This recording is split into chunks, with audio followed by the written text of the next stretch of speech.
یعقوب کا عام خط، پہلا باب۔ خدا کے اور خداوند یسوع مسیح کے بندہ یعقوب کی طرف سے ان 12 قبیلوں کو جو جا بجا رہتے ہیں سلام پہنچے۔ ایمان اور حکمت۔ اے میرے بھائیو، جب تم طرح طرح کی آزمائشوں میں پڑو تو اس کو یہ جان کر کمال خوشی کی بات سمجھنا کہ تمہارے ایمان کی آزمائش صبر پیدا کرتی ہے، اور صبر کو اپنا پورا کام کرنے دو تاکہ تم پورے اور کامل ہو جاؤ اور تم میں کسی بات کی کمی نہ رہے۔ لیکن اگر تم میں سے کسی میں حکمت کی کمی ہو تو خدا سے مانگے جو بغیر ملامت کیے سب کو فیاضی کے ساتھ دیتا ہے، اس کو دی جائے گی، مگر ایمان سے مانگے اور کچھ شک نہ کرے، کیونکہ شک کرنے والا سمندر کی لہر کی مانند ہوتا ہے جو ہوا سے بہتی اور اچھلتی ہے۔ ایسا آدمی یہ نہ سمجھے کہ مجھے خداوند سے کچھ ملے گا۔ وہ شخص دو دلا ہے اور اپنی سب باتوں میں بے قیام۔ غربت اور دولت۔ ادنا بھائی اپنے اعلیٰ مرتبہ پر فخر کرے اور دولت مند اپنی ادنا حالت پر، اس لیے کہ گھاس کے پھول کی طرح چاہتا رہے گا، کیونکہ سورج نکلتے ہی سخت دھوپ پڑتی اور گھاس کو سکھا دیتی ہے اور اس کا پھول گر جاتا ہے اور اس کی خوبصورتی جاتی رہتی ہے۔ اسی طرح دولت مند بھی اپنی راہ پر چلتے چلتے خاک میں مل جائے گا۔ آزمائش۔ مبارک وہ شخص ہے جو آزمائش کی برداشت کرتا ہے، کیونکہ جب مقبول ٹھہرا تو زندگی کا وہ تاج حاصل کرے گا جس کا خداوند نے اپنے محبت کرنے والوں سے وعدہ کیا ہے۔ جب کوئی آزمایا جائے تو یہ نہ کہے کہ میری آزمائش خدا کی طرف سے ہوتی ہے، کیونکہ نہ تو خدا بدی سے آزمایا جا سکتا ہے اور نہ وہ کسی کو آزماتا ہے۔ ہاں، ہر شخص اپنی ہی خواہشوں میں کھنچ کر اور پھنس کر آزمایا جاتا ہے۔ پھر خواہش حاملہ ہو کر گناہ کو جنتی ہے، اور گناہ جب بڑھ چکا تو موت پیدا کرتا ہے۔ اے میرے پیارے بھائیو، فریب نہ کھانا۔ ہر اچھی بخشش اور ہر کامل انعام اوپر سے ہے اور نوروں کے باپ کی طرف سے ملتا ہے، جس میں نہ کوئی تبدیلی ہو سکتی ہے اور نہ گردش کے سبب سے اس پر سایہ پڑتا ہے۔ اس نے اپنی مرضی سے ہمیں کلام حق کے وسیلہ سے پیدا کیا تاکہ اس کی مخلوقات میں سے ہم ایک طرح کے پہلے پھل ہوں۔ اے میرے پیارے بھائیو، یہ بات تم جانتے ہو، بس ہر آدمی سننے میں تیز اور بولنے میں دھیرا اور قہر میں دھیما ہو، کیونکہ انسان کا قہر خدا کی راست بازی کا کام نہیں کرتا۔ اس لیے ساری نجاست اور بدی کے فضلہ کو دور کر کے اس کلام کو حلیمی سے قبول کر لو جو دل میں بویا گیا اور تمہاری روحوں کو نجات دے سکتا ہے۔ لیکن کلام پر عمل کرنے والے بنو، نہ محض سننے والے جو اپنے آپ کو دھوکہ دیتے ہیں، کیونکہ جو کوئی کلام کا سننے والا ہو اور اس پر عمل کرنے والا نہ ہو وہ اس شخص کی مانند ہے جو اپنی قدرتی صورت آئینہ میں دیکھتا ہے، اس لیے کہ وہ اپنے آپ کو دیکھ کر چلا جاتا اور فوراً بھول جاتا کہ میں کیسا تھا۔ لیکن جو شخص آزادی کی کامل شریعت پر غور سے نظر کرتا رہتا ہے وہ اپنے کام میں اس لیے برکت پائے گا کہ سن کر بھولتا نہیں بلکہ عمل کرتا ہے۔ اگر کوئی اپنے آپ کو دیندار سمجھے اور اپنی زبان کو لگام نہ دے بلکہ اپنے دل کو دھوکہ دے تو اس کی دینداری باطل ہے۔ ہمارے خدا اور باپ کے نزدیک خالص اور بے عیب دینداری یہ ہے کہ یتیموں اور بیواؤں کی مصیبت کے وقت ان کی خبر لیں اور اپنے آپ کو دنیا سے بے داغ رکھیں۔ دوسرا باب۔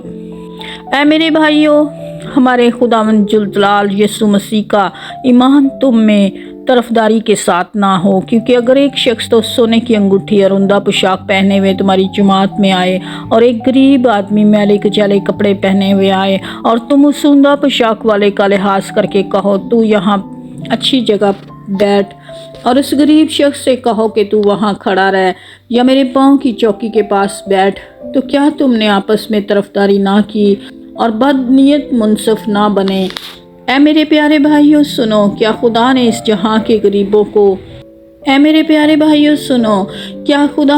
جہاں کے غریبوں کو ایمان میں دولت مند اور اس بادشاہی کے وارث ہونے کے لیے برگزیدہ نہیں کیا جس کا اس نے اپنے محبت کرنے والوں سے وعدہ کیا ہے؟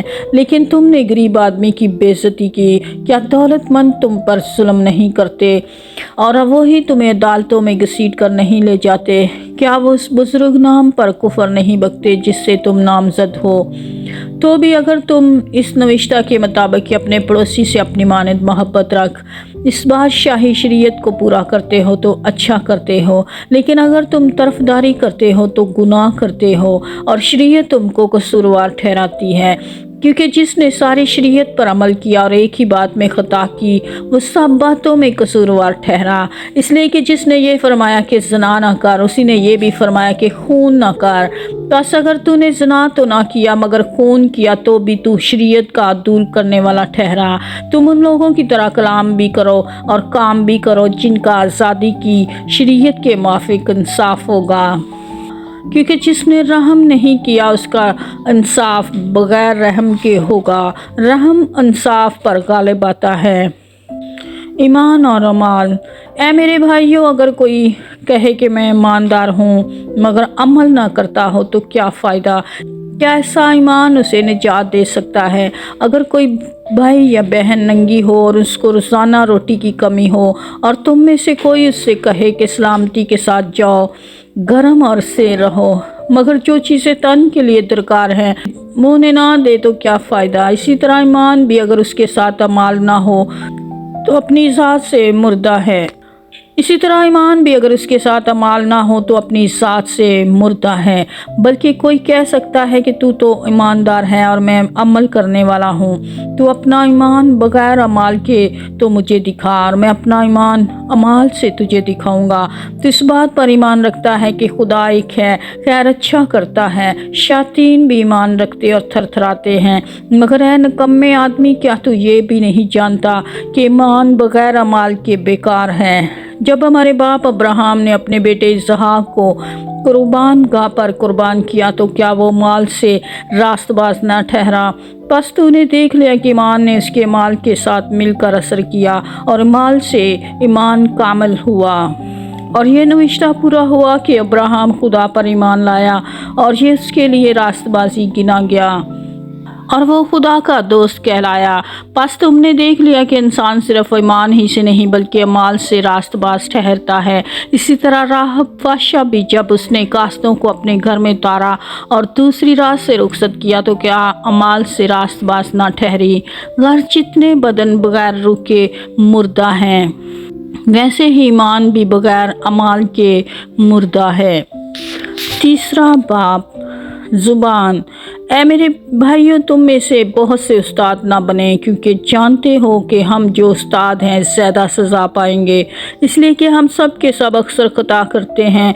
कामिल शख्स वो है जो बातों में खता ना करे। वो अपने सारे बदन को भी काबू में रख सकता है। जब हम अपने काबू में करने के लिए घोड़ों के मुंह में लगाम दे देते हैं तो उनके सारे बदन को भी घुमा सकते हैं। देखो, जहाज भी अगरचे बड़े बड़े होते और तेज़ हवाओं से चलाए जाते हैं तो भी एक नहायत छोटी सी पतवार के जरिए से मांझी की मर्जी के मुआफिक घुमाए जाते हैं। इसी तरह ज़ुबान भी एक छोटा सा उस है और बड़ी शेखी मारती है। देखो, थोड़ी सी आग से कितने बड़े जंगल में आग लग जाती है। ज़ुबान भी एक आग है।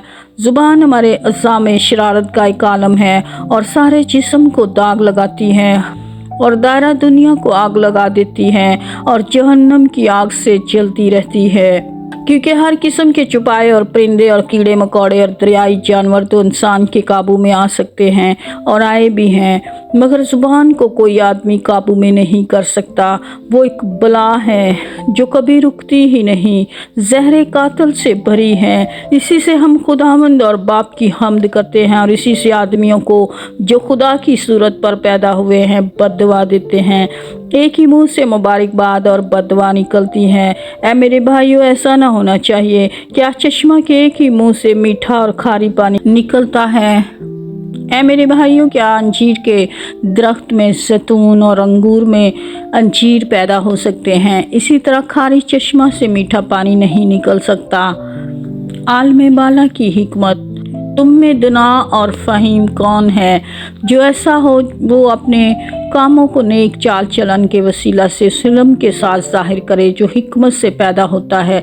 लेकिन अगर तुम अपने दिल में सख्त हसद और तफरके रखते हो तो हक के खिलाफ न शेखी मारो न झूठ बोलो। ये हिकमत वो नहीं जो ऊपर से उतरती है, बल्कि दुनियावी और नफसानी और शैतानी है। इसलिए कि जहाँ हसद और तफरका होता है वहाँ फसाद और हर तरह का बुरा काम भी होता है। मगर जो हिकमत ऊपर से आती है अव्वल तो वो पाक होती है, फिर मिलनसार, हलीम और तरबियत पजीर, रहम और अच्छे फलों से लदी हुई, बेतरफदार और बेरिया होती है। और सुलह करवाने वालों के लिए रास्तबाजी का फल सुलह के साथ बोया जाता है। दुनिया से दोस्ती। चौथा बाब। तुम में लड़ाइयाँ और झगड़े कहाँ से आ गए? क्या इन ख्वाहिशों से नहीं जो तुम्हारे अफ़ज़ा में फसाद करती हैं? तुम ख्वाहिश करते और तुम्हें मिलता नहीं, खून और हसद करते और कुछ हासिल नहीं कर सकते। तुम झगड़ते और लड़ते हो, तुम्हें इसलिए नहीं मिलता कि मांगते नहीं। तुम मांगते हो और पाते नहीं इसलिए कि बुरी नीयत से मांगते हो ताकि अपनी ऐशो इशरत में खर्च करो। ऐसा ना करने वालों, क्या तुम्हें नहीं मालूम कि दुनिया से दोस्ती रखना खुदा से दुश्मनी करना है? बस जो कोई दुनिया का दोस्त बनना चाहता है वो अपने आप को खुदा का दुश्मन बनाता है। क्या तुम ये समझते हो कि किताब मुक़द्दस बेफ़ायदा कहती है जिस रूह को उसने हमारे अंदर बसाया है, क्या वो ऐसी आरज़ू करती है जिसका अंजाम हसद हो? वो तो ज़्यादा तौफीक बख्शता है, इसलिए कि ये आया है कि खुदा मगरूरों का मुकाबला करता मगर फरोतनों को तौफीक बख्शता है। बस खुदा के ताबिया हो जाओ और इब्लीस का मुकाबला करो तो वो तुमसे भाग जाएगा। खुदा के नज़दीक जाओ तो वो तुम्हारे नज़दीक आएगा। ऐ गुनाहगारों, अपने हाथों को साफ करो और ऐ दो दिलों, अपने दिलों को पाक करो। अफसोस और मातम करो और रो। तुम्हारी हंसी मातम से बदल जाए और तुम्हारी खुशी उदासी से खुदावन के सामने फरोतनी करो, वो तुम्हें सरबुलंद करेगा। ऐ भाइयों, एक दूसरे की बदगोई ना करें। जो अपने भाई की बदगोई करता या भाई पर इल्ज़ाम लगाता वो शरीयत की बदगोई करता और शरीयत पर इल्ज़ाम लगाता है। और अगर तू शरीयत पर इल्ज़ाम लगाता है तो शरीयत पर अमल करने वाला नहीं बल्कि उस पर हाकम ठहरा। शरीयत का देने वाला और हाकम तो एक ही है जो हम बचाने और हलाक करने पर कादिर है। इल्ज़ाम लगाता है। तुम जो ये कहते हो कि हम आज या कल फलां शहर में जाकर वहाँ एक बरस ठहरेंगे और सौदागरी करके नफ़ा उठाएंगे और ये जानते नहीं कि कल क्या होगा। ज़रा सुनो तो तुम्हारी ज़िंदगी चीज़ ही क्या है? बखरात का सा हाल, अभी नजर आए अभी गायब हो गए। यूँ कहने की जगह तुम्हें ये कहना चाहिए कि अगर खुदावन चाहे तो हम जिंदा भी रहेंगे और ये या वो काम भी करेंगे। मगर अब तुम अपनी शेखी पर फ़ख्र करते हो। ऐसा सब फ़ख्र बुरा है। बस जो कोई बुराई करना जानता है और नहीं करता उसके लिए ये गुनाह है। पांचवा बाब। ऐ दौलतमंदो, ज़रा सुनो तो तुम अपनी मुसीबतों पर जो आने वाली हैं रो और वावेला करो। तुम्हारा माल बिगड़ गया और तुम्हारी पोशाकों को कीड़ा खा गया। तुम्हारे सोने चांदी को जंग लग गया और वो जंग तुम पर गवाही देगा और आग की तरह तुम्हारा गोश्त खाएगा। तुमने आखिर ज़माना में खजाना जमा किया है। देखो, जिन मजदूरों ने तुम्हारे खेत काटे, जिनकी वो मजदूरी जो तुमने दगा करके रख छोड़ी चलाती है, और फसल काटने वालों की फरियाद रब्बुल अफ़ाश के कानों तक पहुंच गई। तुमने ज़मीन पर ऐशो इशरत की और मज़े उड़ाए। तुमने अपने दिलों को मज़बा के दिन मोटा ताज़ा किया। तुमने रास्तबाज शख्स को कसूरवार ठहराया और कत्ल किया। वो तुम्हारा मुकाबला नहीं करता। सब्र और दुआ। बस है भाइयों, खुदावन की आमद तक सब्र करो। देखो, किसान ज़मीन की कीमती पैदावार के इंतज़ार में पहले और पिछले मींह के बरसने तक सब्र करता रहता है। तुम भी सब्र करो और अपने दिलों को मजबूत रखो क्योंकि खुदावन की आमद करीब है। ऐ भाइयों, एक दूसरे की शिकायत न करो ताकि तुम सज़ा ना पाओ। देखो, मुनसिफ दरवाज़ा पर खड़ा है। ऐ भाइयों, जिन नबियों ने खुदावन के नाम से कलाम किया उनको दुख उठाने और सब्र करने का नमूना समझो। देखो, सब्र करने वालों को हम मुबारक कहते हैं। तुमने अय्यूब के सब्र का हाल तो सुना ही है और खुदावन की तरफ से जो उसका अंजाम हुआ उसे भी मालूम कर लिया, जिससे खुदावन का बहुत तरस और रहम ज़ाहिर होता है। मगर है मेरे भाइयों, सबसे बढ़कर ये कि कसम ना खाओ, ना आसमान की, ना ज़मीन की, ना किसी और चीज़ की। बल्कि हाँ की जगह हाँ करो और नहीं की जगह नहीं, ताकि सज़ा के लायक ना ठहरो। अगर तुम में कोई मुसीबत ज़दा हो तो दुआ करें, अगर खुश हो तो हम्द के गीत गाए, अगर तुम में कोई बीमार हो तो कलीसिया के बुज़ुर्गों को बुलाए और वो खुदावन के नाम से उसको तेल मल कर उसके लिए दुआ करें। जो दुआ ईमान के साथ होगी उसके बाइस बीमार बच जाएगा और खुदावंद उसे ठा खड़ा करेगा, और अगर उसने गुनाह किए हों तो उनकी भी माफ़ी हो जाएगी। बस तुम आपस में एक दूसरे से अपने अपने गुनाहों का इकरार करो और एक दूसरे के लिए दुआ करो ताकि शिफा पाओ। रास्तबाज की दुआ के असर से बहुत कुछ हो सकता है। एलिया हमारा हम तबीयत इंसान था, उसने बड़े जोश से दुआ की कि मीना बरसे, चनाचे 3.5 बरस तक ज़मीन पर मीना बरसा। फिर उसने दुआ की तो आसमान से पानी बरसा और ज़मीन में पैदावार हुई।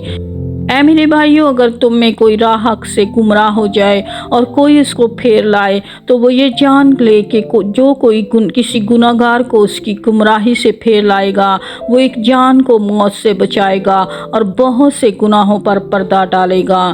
खुदावन के ज़िंदगी बख्श कलाम के पढ़े सुने और कबूल किए जाने पर खुदावन की बरकत नासिल हो। खुदावन का शुक्र हो। Thank you for watching. God bless you.